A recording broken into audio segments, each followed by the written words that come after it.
Hi, everyone, and welcome to Financial Accounting 2. I'm Dr. Erin Nickel, and I'm really glad you're here. This course is the second half of our two-course intermediate accounting sequence. Financial Accounting 1 was where we learned how to speak accounting, the language of business, and worked through the asset side of the balance sheet. Now, in Financial Accounting 2, we're going to cross over to the other side of the balance sheet, learning about other ways that companies can raise money through debt or equity financing, and how to account for those transactions. We'll also take on some of the complexities that arise when companies have to account for tax expense differently than how they fill out their tax forms, and what to do when an error needs correcting. Some of you just finished Financial Accounting 1 with me, and some of you are joining us after completing the first course elsewhere. Either way, you're in the right place, and we'll start on shared footing. In this course, the goal is the same as it was in Financial Accounting 1. It's not just to memorize the accounting rules. The goal is to understand what those rules are trying to communicate, how the financial statements connect to each other, and how accounting choices affect the story a company tells through its financial reports. The difference this time is that the transactions are more complex, and so we'll slow down and work more carefully through the mechanics. I encourage you to practice journal entries and use T accounts to visualize and understand how those journal entries affect the company's financial statements. Your first task is to get access to the required textbook for this course. We're using the same textbook as Financial Accounting 1, Spiceland's Intermediate Accounting from McGraw-Hill. So if you took the first course recently, you may already have access to this book.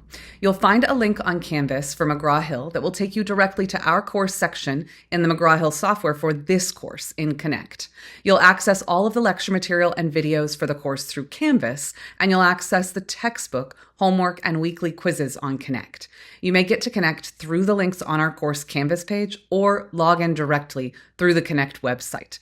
But either way, you must join the course section in Connect for this course, even if you were in the course section for the previous course before. This is an asynchronous online course, which means we'll not meet in a scheduled online class each week. Instead, you'll work through one module per week in Canvas. Each module will include recorded lectures, guided class exercise videos, Connect assignments, and a weekly quiz. So even though we're not meeting live, there's still a weekly rhythm to the course, and staying on schedule is going to be really important. If you ever need a bit more time for an assignment or a weekly quiz, please just send me an email to request an extension. I'll always consider reasonable requests and accommodate whenever possible.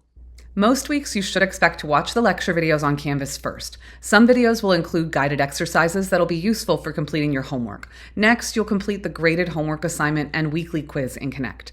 You should start each week from a homepage of our Canvas course. Remember, you'll find links to access Connect assignments within the weekly Canvas module, but you may also navigate directly to the Connect website if you prefer.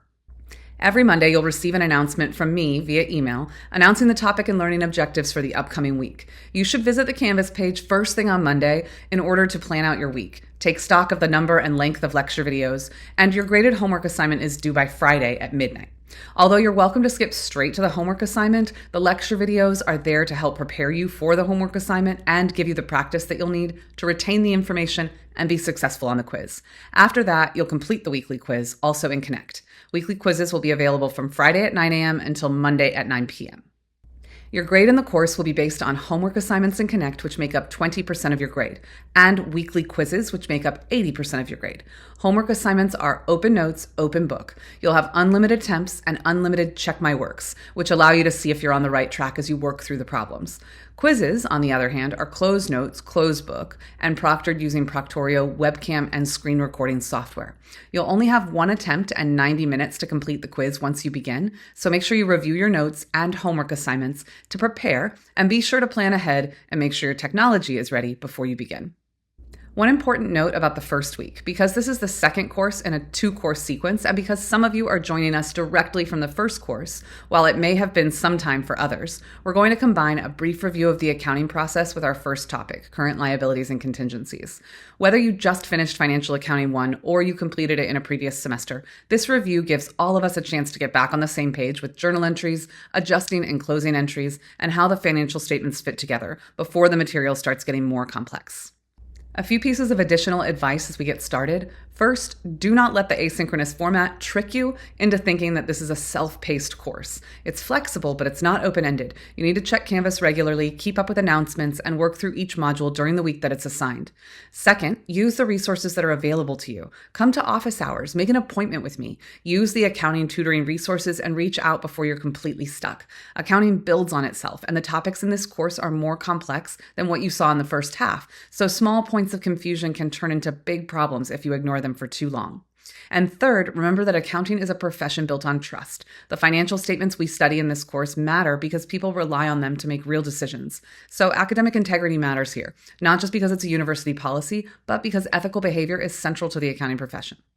So, welcome to Financial Accounting 2. We're going to move quickly and we're going to cover a lot of complex material, but we're also going to keep coming back to the same big question. What is accounting trying to communicate?